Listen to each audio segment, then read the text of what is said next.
नमस्कार, मैं हूं निकिता और आप देख रहे हैं सत्यहिंदी.com। चलिए एक नजर डालते हैं अब तक की सुर्खियों पर। भारतीय सेना का एक हेलीकॉप्टर गुरुवार सुबह अरुणाचल प्रदेश के वेस्ट कामेंग जिले में मांडला के पास दुर्घटनाग्रस्त हो गया है। हादसे में इस हेलीकॉप्टर के पायलट और को पायलट की मौत हो गई है। दोनों पायलट लेफ्टिनेंट कर्नल वीवीबी रेड्डी और मेजर जयंत ए पहले तो लापता बताए गए थे। सेना के अनुसार हेलीकॉप्टर का सुबह 9:15 पर एयर ट्रैफिक कंट्रोलर से संपर्क टूट गया था। इसके बाद भारतीय सेना, सशस्त्र सीमा बल और भारत तिब्बत सीमा पुलिस के 5 खोजी दलों को हेलीकॉप्टर की तलाश में भेजा गया था। इसका मलबा मांडला के ग्राम बांग्लाजाब के पास पाया गया था। सेना ने कहा है कि कोर्ट ऑफ इंक्वायरी की जा रही है, जिससे हादसे के कारणों का पता लगाया जा सके।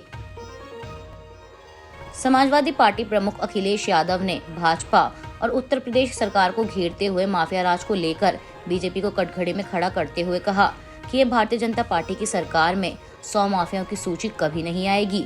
इस सरकार में 10 माफियाओं की सूची भी कभी नहीं आएगी। ऐसा इसलिए है क्योंकि जब भी सूची जारी होगी तो उसमें भारतीय जनता पार्टी के लोग सबसे ज्यादा होंगे।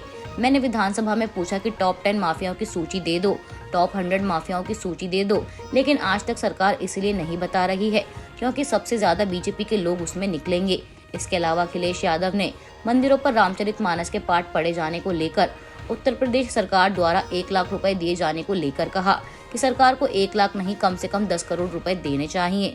सपा प्रमुख ने आगे कहा कि लोकसभा चलाने की जिम्मेदारी सरकार की है और इसलिए विपक्ष की लोकतंत्र में भूमिका है कि सवाल करे और उनसे जवाब मांगे। यह जवाब क्यों नहीं देना चाहते।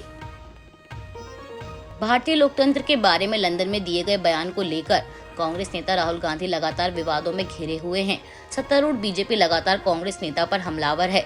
वहीं इस बीच राहुल गांधी ने एक प्रेस कॉन्फ्रेंस कर कहा कि मुझे नहीं लगता कि मुझे संसद में बोलने दिया जाएगा। मुझे भी संसद में अपनी बात रखने का हक है। सरकार अडानी मामले से ध्यान भटकाना चाहती है। ये पूरा तमाशा अडानी मामले से ध्यान हटाने के लिए हो रहा है। अडानी के मुद्दे पर पीएम मोदी डरे हुए हैं। राहुल गांधी ने आगे कहा कि मैं संसद में गया तो मैंने स्पीकर को कहा कि मुझे बोलने दिया जाए। मैं होपफुल हूं कि मुझे कल बोलने दिया जाएगा, लेकिन ये बात मैं पक्के तौर पर नहीं कह सकता। मैंने अडानी और पीएम मोदी के रिश्ते के बारे में भाषण दिया, लेकिन मेरा भाषण निकाल दिया गया। सरकार और अडानी डरे हुए हैं, इसलिए उन्होंने ड्रामा डेवलप किया। राहुल ने कहा कि डिफेंस कॉन्ट्रैक्ट क्यों दिए जा रहे हैं। कई सवाल हैं जिनके प्रधानमंत्री ने जवाब नहीं दिए। मैं चाहता हूं कि संसद में जवाब दूं और फिर आपसे डिटेल में बात करूंगा। भारतीय जनता पार्टी इस समय राहुल गांधी द्वारा लंदन में लोकतंत्र को लेकर दिए गए बयान पर उनसे माफी मंगवाने की मांग पर अड़ी हुई है। इसी कड़ी में बीजेपी प्रवक्ता रविशंकर प्रसाद ने एक प्रेस कॉन्फ्रेंस के दौरान राहुल गांधी पर निशाना साधते हुए कहा कि राहुल गांधी झूठ बोलते हैं और विदेश में भारत का अपमान करने की उनकी आदत हो गई है। राहुल गांधी देश को गुमराह करते हैं। रविशंकर प्रसाद ने कहा कि राहुल का अहंकार देश से बड़ा नहीं है, उन्हें माफी मांगनी चाहिए। पूर्व केंद्रीय मंत्री ने राहुल गांधी पर तंज कसते हुए कहा कि राहुल जी, आपके अहंकार से हम परिचित हैं। आप विधेयक फाड़ देते हैं, लेकिन आपका अहंकार देश से बड़ा नहीं है। उन्होंने कहा कि राहुल के कारनामों के चलते कांग्रेस को वोट नहीं मिलता है। इसके साथ ही रविशंकर प्रसाद ने आगे सवाल पूछते हुए कहा कि अगर भारत में लोकतंत्र नहीं है तो हाल ही में आपकी पार्टी की हिमाचल प्रदेश में जीत कैसे हो गई। आम आदमी पार्टी नेता और दिल्ली के पूर्व उप मुख्यमंत्री मनीष सिसोदिया की मुश्किलें कम होने का नाम नहीं ले रही। अब खबर है कि सीबीआई ने फीडबैक यूनिट मामले में सिसोदिया समेत दिल्ली के मुख्यमंत्री अरविंद केजरीवाल के सलाहकार गोपाल मोहन के खिलाफ एफआईआर दर्ज की है।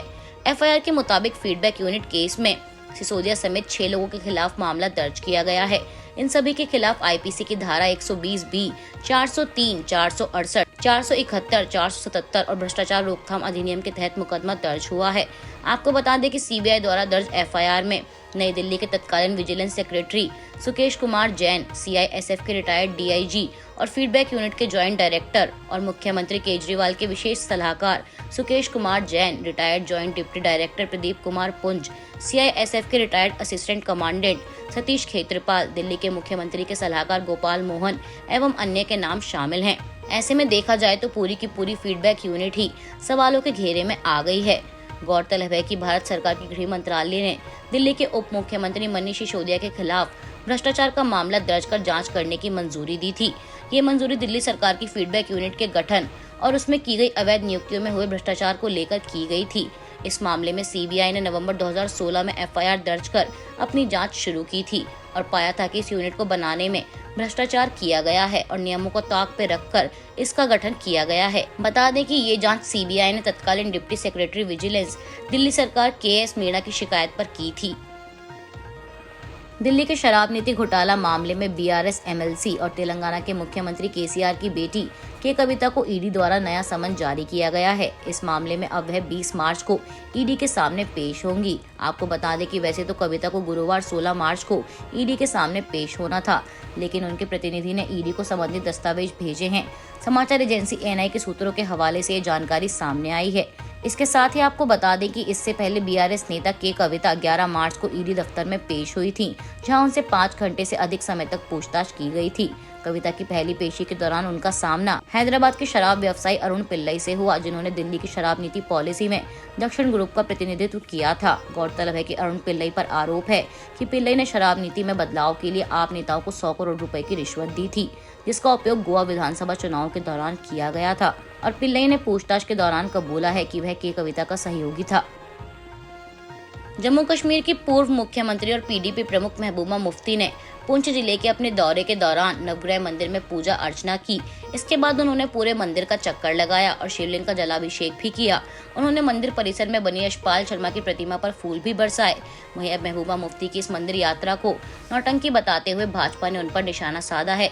बीजेपी का कहना है कि महबूबा मुफ्ती की मंदिर यात्रा केवल राजनीतिक नौटंकी है। इसके अलावा कुछ मौलानाओं ने भी महबूबा मुफ्ती के इस कदम को इस्लाम के खिलाफ करार दिया है। वहीं PDP प्रमुख ने आज मीडिया से बातचीत करते दौरान कहा कि भारत एक धर्मनिरपेक्ष देश है और किसी के मंदिर जाने पर बवाल नहीं होना चाहिए। ये गंगा जमुनी तहजीब है। यशपाल शर्मा ने मंदिर बनवाया था। मैं मंदिर को अंदर से जाकर देखना चाहती थी। वहाँ किसी ने बड़े प्यार से मेरे हाथ में लोटा रख दिया। अब किसी ने इतनी श्रद्धा से लोटा रखा तो मैंने जल चढ़ा दिया। यह मेरा मामला है, इसमें ज्यादा बहस करने की जरूरत नहीं है। अभी के लिए बस इतना ही। बाकी की खबरों के लिए जुड़े रहिए सत्यहिंदी.com पर।